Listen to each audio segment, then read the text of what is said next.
Welcome back to the show. Dominic Fumusa in the studio. So, I was saying, James Gandolfini died yesterday, and I was trying to think on the air last night, some of the best actors and actresses who've ever been on TV. And to me, the hour-long drama, well, if you go the half-hour sitcom, four-camera shoot, live audience, to me it's, Gene Stapleton and Carol O'Connor as Archie and Edith. But you go hour-long drama, it's Gandolfini and Edie Falco, man. They're just as good as it gets. She seems intense but nice, What's it like working with her? She's amazing. You know, I mean, the loss of Gandolfini is just... Did you know him at all? I met him. Right. I didn't know him. It's funny. It's kind of ironic. My first gig in New York was The Sopranos. Oh, really? Yeah. I did an episode called D-Girl in the second season. I played Christopher's cousin. Oh, yeah. And I introduced him to my girlfriend. And he bangs her. He bangs the redhead. her. The redhead. Alicia Witt. Alicia Witt. And then she works for Favreau. John Favreau, and he's trying to get his screenplay made or whatever. And right, he bangs. So because there was some sort of altercation with some guys, and he got up and told him to calm down. Yes, she exactly. Was turned on by that. Right, exactly. Exactly. I remember. That wasn't cool, dude. You should not bang your cousin's girlfriend. Not a good thing. Yeah. Well, these are sociopath mob guys. Yeah, I guess so.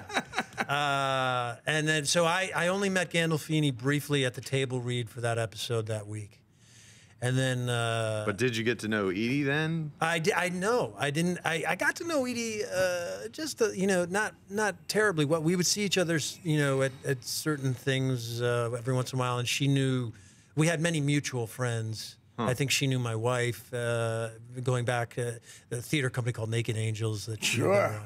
But Matthew Broderick involved with that, right? That's right. That's right. He's a member of. Yeah, he's a member. Him and Fisher Stevens. Yeah, you know Fisher. Yeah. I've met him a couple of times. Yeah. Oh, Hollywood Squares. Please stop it. Please. Was he on when you were? So, but and then when I got the gig on Nurse Jackie, that all sort of came back around. But you know what I love about what I've been hearing this week is obviously I couldn't agree with you more, Artie. I mean, one of the greatest actors we've ever had. Yes. And Edie, one of the greatest actors. Edie is actually the only actress other than so she won 3 Emmys for Sopranos, and then she's the only actress to win for both a drama and a comedy. She won one for Nurse Jackie. Right. And Carol O'Connor, exactly right. He won for All in the Family.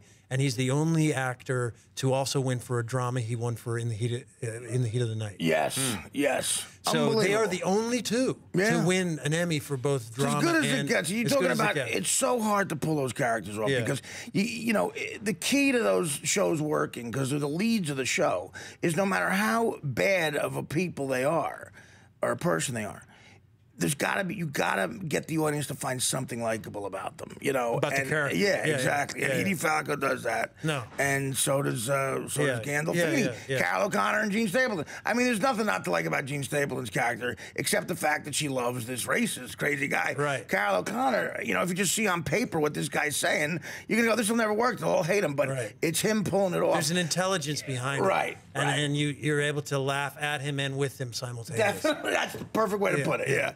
So, but no, Edie is amazing. She's absolutely brilliant. And what I was going to say about Gandolfini applies to Edie as well. This week they've been talking about Jimmy being a brilliant actor and just a lovely guy. Right. An amazing human being. Very charitable. Very charitable, generous. And Edie made a statement where he just talking about how just a lovely human being he was. Yeah. And Edie's the same way. She's freakishly talented. And that's for sure. She's just down to earth and just a great person. She's easy to get along with and has a great sense of humor. And it's just fun. It's just fun being there and doing the scenes with her. It's a dream job, man. It's a dream job. That's good, man. I mean, so does she do like a lot of that method stuff where You know, she really gets into it where you can't talk to her for a No, while. You have to no. address her as Jackie, any of that. So, I mean, listen, whatever your process is, you whatever have to works. call her Mrs. Lincoln. You never know, whatever your process Yeah, well, is. you know, actually, you know, and this week I saw Gandolfini had talked to the actor's studio about how he'd stay up all night and put rocks in his shoes to get it ready for, you know, the shoot tomorrow morning. Right. Or whatever. Edie's not like that. She's the kind of talent who she's so zoned in that she can turn it on, you know, and turn it off immediately. And Right. so no, we're having fun, and then, you know, she'll take a few seconds before the take or whatever we're doing, and, you know, get it together. But it's not like no, it's not like walking on eggshells, and, you know, you don't want to say the wrong thing or anything like that. Because I've seen guys, you know, it's funny. I've told this story a bunch of times, but I actually put it in my book. But from what I hear, he's not thrilled about it. But I did two 14-hour days work on Jerry Maguire with Tom Cruise, and it's the scene where. If you know the movie, where he breaks up with Kelly Preston and she punches him in the face at the end of the NFL draft, you know, and just as they have this real tense moment, I show up and I play an annoying sports radio guy where I go, "Hey, you two, you gonna come to the tequila shootout for the volleyball tournament today?" You know? And they both look at me like, "What's your problem? Get the F away from me." And I go, "Okay, fine, whatever," and I leave. Yeah. He was, oh my God, because he had to be in an argument when the camera started rolling at action, he would have a guy, an assistant, whoever, who handed him a jump rope. And he would jump rope intensely jump rope to where it was really disconcerting to everybody there, up until someone said action. Okay, until Cameron Crowe said action, he would be going like this. Then he'd hand the rope right to the guy. That was his only job, to hold the rope. And he'd get rid of it, and that's how he would get worked up and whatever. But the funny thing was, the assistant director, the first AD, I guess had been through everything in show business. He was a real jaded guy. So he would just have the mic on and he goes, "All right, we're ready. Tom is jumping. We're rolling. Tom's still jumping. Tom, are you ready? Give me wink an eye here, Tom. You ready? Tom is ready on 1, 2, action." And then, you know, the guy was so sarcastic. It was great. Yeah. Well, none of that going on. None of that going on. I think, you know, I'll tell you one thing. I think part of the reason that doesn't go on is because Edie's a theater actress. Right.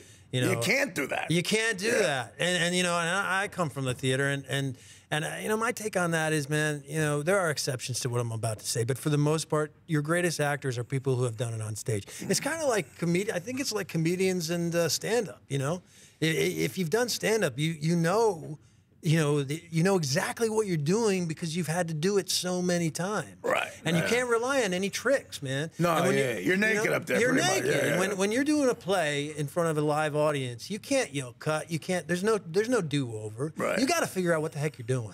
I have a lot of respect for people who can do a really hardcore dramatic play, man, because with comedy, at least you could fall back on a joke. You could bail out. You could sort of sell yourself out and go, you know, I was kidding when I tried to make that poignant moment go. Because sometimes in comedy, you're like, maybe I'll try to make a moment here where I'm making a point about life or something. And if it doesn't work, you could fall back on, you know, something self-deprecating.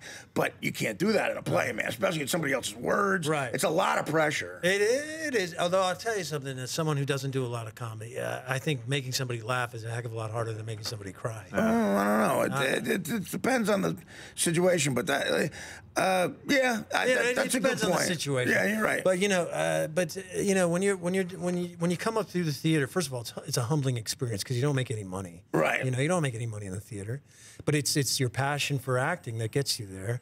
And by the time, you know, with Edie, you know, she had done a bunch of theater, and by the time she became famous on The Sopranos, she knew her craft, man. She knew how to hit all the notes on the piano. We got to take a quick break, and we'll come back and finish out the hour with Dominic Fumusa.